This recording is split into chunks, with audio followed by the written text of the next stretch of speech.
Hello friends, welcome to Roja classic. இன்னைக்கு நம்ம வீடியோவில் பார்த்தீங்கன்னா பாதுஷா செய்யலாம். இந்த பாதுஷா செய்யறதுக்கு பார்த்தீங்கன்னா நான் 300 கிராம் அளவுக்கு மைதா மாவு எடுத்துருக்கிறேன். மெஷர்மெண்ட் கப்பில் ஒரு 250 கிராம் மைதாவை சேர்த்துட்டு மறுபடியும் ஒரு அரை கப் அளவுக்கு மைதா மாவு சேர்த்துட்டு இதில் கொஞ்சமாக உப்பு சேர்த்துடலாம். ஒரு 1/4 ஸ்பூன் அளவுக்கு கொஞ்சம் கம்மியாகவே பார்த்தீங்கன்னா ஆப்பா சோடா சேர்த்துக்கலாம். அடுத்து பேக்கிங் பவுடர், இந்த கேக் செய்யறதுக்காக யூஸ் பண்ணுவோம் இல்லைங்களா, அந்த பேக்கிங் பவுடர் சேர்த்துடலாம். ஒருவேளை பேக்கிங் பவுடர் இல்லை அப்படின்னு நினைக்கும் போது 1 ஸ்பூன் அளவுக்கு தயிர் சேர்த்துடலாம். இது எல்லாமே சேர்த்துட்டு நம்ம நல்லா மிக்ஸ் பண்ணி விட்டுடலாம். நம்ம உப்பு, ஆப்ப சோடா, பேக்கிங் பவுடர்லாம் நல்லா கலந்து வரணும். அது போல் நல்லா கலந்து விட்டுடணும். கலந்து விட்டதுக்கப்புறம் பார்த்தீங்கன்னா இதில் ஒரு 75 கிராம் அளவுக்கு நான் நெய் எடுத்து வச்சிருக்கிறேன். நெய் பார்த்தீங்கன்னா நீங்கள் உங்கள் விருப்பத்துக்கு நீங்கள் சேர்த்துடலாம். நான் முதல்ல இதில் ஒரு 5-6 ஸ்பூன் அளவுக்கு நெய் சேர்த்துக்கிறேன். நான் ஒரு 5-6 ஸ்பூன் அளவுக்கு நெய் சேர்த்துருக்கிறேன். சேர்த்துட்டு இது நம்ம எல்லாத்தையும் மிக்ஸ் பண்ணி விடலாம். ஒரு சில சமயங்களில் பார்த்தீங்கன்னா வெறும் தயிரும் இந்த போல் நெய்யுமே மிக்ஸ் பண்ணி பாதுஷா சில பேர் சுட்டு எடுக்கிறாங்க. அதுவுமே சாப்பிட்டு பார்த்துருக்குறேன் நான். டேஸ்ட் நல்லாயிருக்கும். இப்போ 5-6 ஸ்பூன் நெய் சேர்த்து கலந்து விட்டதுக்கப்புறம் நான் மறுபடியும் ஒரு 2 ஸ்பூன் அளவுக்கு நெய் சேர்க்குறேன். நான் எடுத்து வச்சிருந்த ஒரு 75 கிராம் அளவுக்கு நெய்யில் பார்த்தீங்கன்னா 3/4 பங்கு எல்லாமே சேர்த்துட்டேன். நான் ஒரு 2 ஸ்பூன் மட்டும் பேலன்ஸ் இருக்குது. இப்போ இந்த மாவோடு சேர்த்து எல்லாத்தையும் கலந்து விட்டுடலாம். பாருங்க, மாவு நல்லா பிடிச்சோன்னா நல்லா பிடிக்கிற பதம் வரும். அந்த அளவுக்கு நான் கலந்து விட்டுருக்கேன். நல்லா பிடிச்சி வர்ற போல நல்லா வந்ததுக்கு அப்புறம் இப்போ நம்ம தண்ணி சேர்த்து இது நல்லா பிசைஞ்சு எடுக்கலாம். இப்போ தண்ணி சேர்த்து பிசைஞ்சு விட்டுலாம். கொஞ்சமா கையில தண்ணி சேர்த்து தெளிச்சு விட்டு பிசைஞ்சு எடுக்கணும். நான் கொஞ்சம் கொஞ்சமா தண்ணி சேர்த்து நல்லா கலந்து விடுறேன்.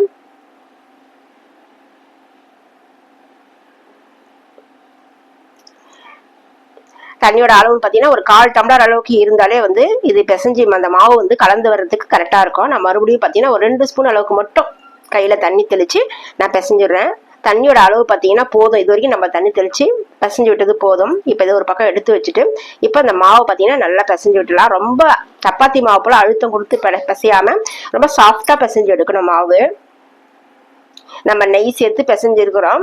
இப்போ தண்ணி சேர்த்து கொஞ்சம் பிசைஞ்சு விடும்போது பார்த்தீங்கன்னா மாவோட தன்மை பார்த்தீங்கன்னா ஒரு மாதிரி திரியா இருக்கும். அந்த பக்குவத்தில் இருந்தால் தான் பாதுஷா பார்க்கறதுனா நல்லா அந்த ஜூஸியாக அந்த சக்கரை பாகு உறிஞ்சி வரும். அதனால அந்த திரியா இருக்கணும். அந்த பக்குவத்துக்கு மாவு சாஃப்டாக பிசைஞ்சு எடுக்கணும். இப்போ மாவு பிசைஞ்சதும் இதை மூடி போட்டு ஒரு 10 நிமிஷம் இது ஒரு பக்கம் இருக்கட்டும். அடுத்து பாகு காய்ச்சிக்கலாம். நம்ம எந்த அளவுக்கு மைதா மாவு எடுத்தோமோ அந்த அளவுக்கு நம்ம சக்கரை சேர்த்துலாம். நான் 1.5 கப் அளவுக்கு மைதாவுக்கு 1.5 கப் அளவுக்கு சக்கரை சேர்த்துருக்கிறேன். சேர்த்துட்டு ஒரு 3/4 கப் அளவுக்கு நம்ம தண்ணி சேர்த்துடலாம். 3/4 கப் அளவுக்கு தண்ணி சேர்த்துட்டு இதை நல்லா கலந்து விடணும்.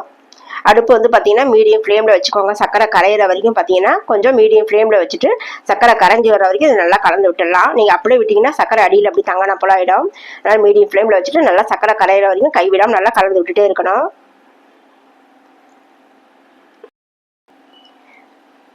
நம்ம சேர்த்த சக்கரை நல்லா கரைஞ்சி நல்லா கொதிக்கிற ஸ்டேஜ் வந்திருக்குது. நல்லா கொதிச்சு வருது. இப்போ கொஞ்ச நேரத்துக்கு கொதிக்கிட்டோம். சக்கரை பார்த்தீங்கன்னா நான் ஒரு மாதிரி எடுத்து நம்ம பார்க்கும்போது ட்ராப்பாக விழும். அது இன்னும் சரியான பக்குவம் வரலன்னு அர்த்தம். நல்லா கம்பி போல விழும். கம்பி போல அந்த கரண்டியிலேருந்து வரும்போது அது சரியான பக்குவம். சக்கரை பாகு பார்த்தீங்கன்னா பாகு பதம் வரணும்னு அவசியம் இல்லை. லேசாக அந்த பிசுபிசுப்பு தன்மையும் ஒரு கம்பி பதமும் வந்தால் போதும். இப்படி நீங்கள் கரண்டியில் எடுத்து பார்க்கும்போது தெரியும். கம்பி பதம் வரணும். அது வரைக்கும் கம்பி போல அது சக்கரை பாகு கரண்டியிலேருந்து விழணும். அது சரியான பக்குவம். அந்த அளவுக்கு இந்த சக்கரை தண்ணியை நல்லா கொதிச்சு அந்த ஒரு பிசுபிசுப்பு தன்மை வர்ற வரைக்கும் நல்லா கொதிக்க விட்டுடணும். இதில் பார்த்தீங்கன்னா நம்ம குங்குமப்பூ சேர்த்துடலாம். குங்குமப்பூ என்கிட்ட இல்லை, அதனால நான் சேர்க்கலை. குங்குமப்பூ சேர்க்கும் போது பார்த்தீங்கன்னா மிதமான சூட்டில் இருக்கிற தண்ணியில் குங்குமப்பூவை சேர்த்து கரைச்சி அதை இதை கூட சேர்த்துக்கலாம். சேர்த்து நம்ம கலந்து விடலாம். இப்ப பாத்தீங்கன்னா சக்கரை பாகு பாத்தீங்கன்னா சரியான அளவுல வந்திருக்குது.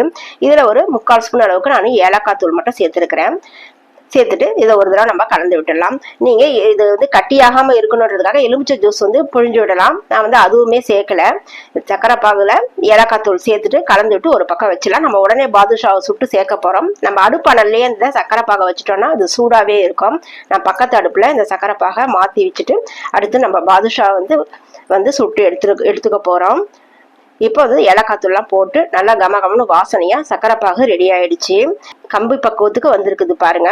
நல்லா சரியான அளவுல வந்திருக்குது. இதை நம்ம ஒரு பக்கம் இறக்கி வச்சிடலாம்.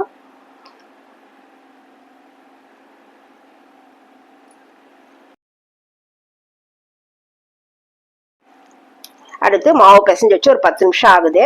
இப்போ நம்ம எந்த அளவுக்கு நம்ம இந்த பாதுஷா சைஸ் வேணுமோ அதுக்கு தகுந்த போல வந்து நம்ம இதை உருட்டி எடுத்துக்கலாம். மாவு பாருங்க நல்லா நடுவில் நூல் போல திரியா இதை போல இருந்தாதான் பாதுஷா வந்து நல்லா வந்து உள்ள வந்து சக்கரை பாகு ஊறுற அளவுக்கு நல்லா லேயரா வரும். நான் வந்து பாதி மாவு இதை எடுத்து நல்லா உருட்டி நமக்கு எந்த அளவுக்கு ஷேப் வேணுமோ அதுக்கு தகுந்த போல கொஞ்சம் மாவு எடுத்து நான் கையில நல்லா உருட்டி எடுத்துக்கிறேன். கையில உருட்டும் போது பாத்தீங்கன்னா ரொம்ப அழுத்தம் கொடுக்க வேண்டியதில்லை, ரொம்ப லேசா மிதமான அழுத்தத்துல இருந்தாலே போதும்.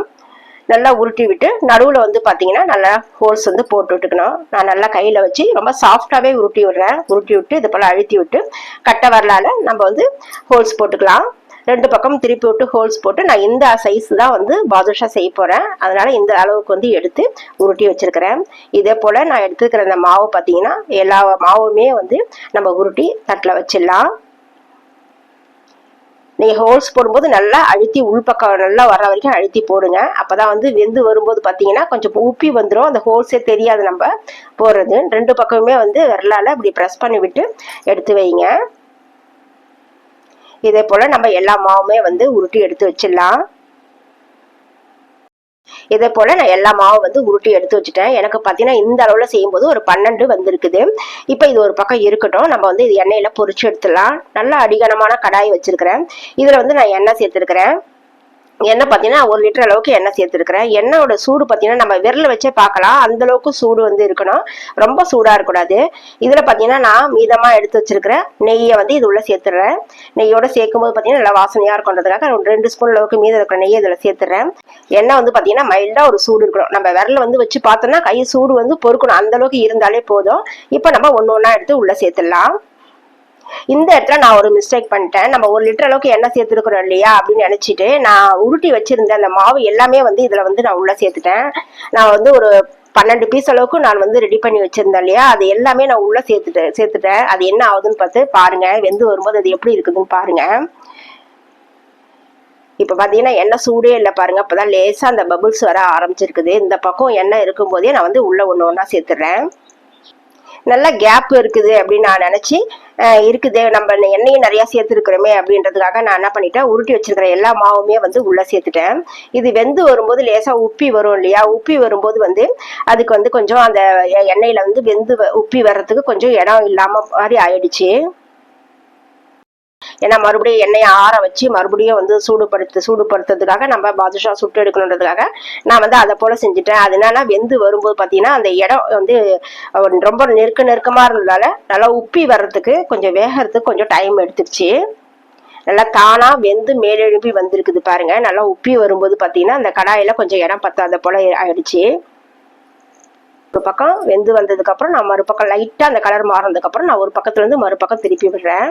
ரொம்ப நெருக்கமா இருக்குது. நீங்க சுட்டு எடுக்கிற மாதிரி இருந்ததுன்னா நீங்க 1 லிட்டர் எண்ணெய் ஊத்தினாலும் கொஞ்சம் தாராளமா வந்து இடம் விட்டு நான் வந்து 2 பங்கா போட்டு எடுத்து இருந்திருக்கணும்.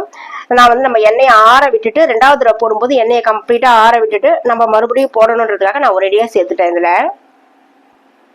இப்ப ஒண்ணா வந்து ஒரு பக்கத்துல இருந்து மறுபக்கம் வந்து திருப்பி விட்டுக்கலாம். நான் வந்து பாத்தீங்கன்னா ரொம்ப பொங்கி ரொம்ப அது வந்து ஷேப் வந்து நல்லா பெருசாகி வரும்போது கொஞ்சம் ஸ்பேஸ் இல்லை அப்படின்றதுக்காக நான் ஒரு 2 பீஸ் மட்டும் வெளியே தனியா எடுத்துட்டேன்.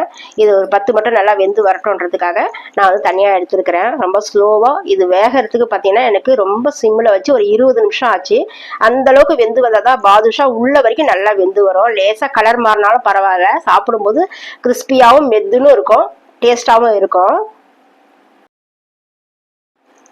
நல்லா கலர் மாதிரி வந்திருக்கு பாருங்க. நான் ஒரு பக்கத்துக்கு மறுபக்கம் திருப்பி விட்டுட்டே தான் இருந்தேன். நல்லா ஒரு 20 நிமிஷமா நல்லா வெந்து வந்திருக்குது. நல்லா கலர் மாதிரி வந்திருக்குது. நம்ம வந்து இந்த ஸ்டேஜ்ல வந்து எடுத்துடலாம். இதுக்கு முன்னாடி ஸ்டேஜ் எடுத்துருக்கலாம், இருந்தாலும் அது உள்ள லேசா வெள்ளை இருக்கும். எனக்கு கொஞ்சம் நல்லா முருகலா இருந்து அந்த சக்கரை பாகலை ஊற விட்டு சாப்பிடும்போது நல்லா இருக்கும்ன்றதுக்காக லேசா அந்த கலர் மாறினதுக்கு அப்புறம் நான் எடுத்துருக்கிறேன். எடுத்துட்டு இதை ஒரு வடிகட்டியில சேர்த்துடலாம். வடிகட்டியில எண்ணெயெல்லாம் நல்லா வடிஞ்சதுக்கு அப்புறம் நம்ம இந்த சக்கரை பாகலை சேர்க்கலாம். நான் பாத்தீங்கன்னா எல்லாமே எடுத்துட்டேங்க. எடுத்துட்டு இதை கொஞ்ச நேரம் ஆறட்டும். அதாவது ரொம்ப கொதி நிலையில இருக்கிற போது சக்கரை பாகலை சேர்க்க வேணாம், நல்லா ஒரு மிதமான சூடு இருக்கணும். அந்த பக்குவத்துலதான் இப்ப இருக்குது பாருங்க. இப்ப சக்கரை பாகும் பாத்தீங்கன்னா நல்ல ஒரு மிதமான சூட்ல இருக்குது.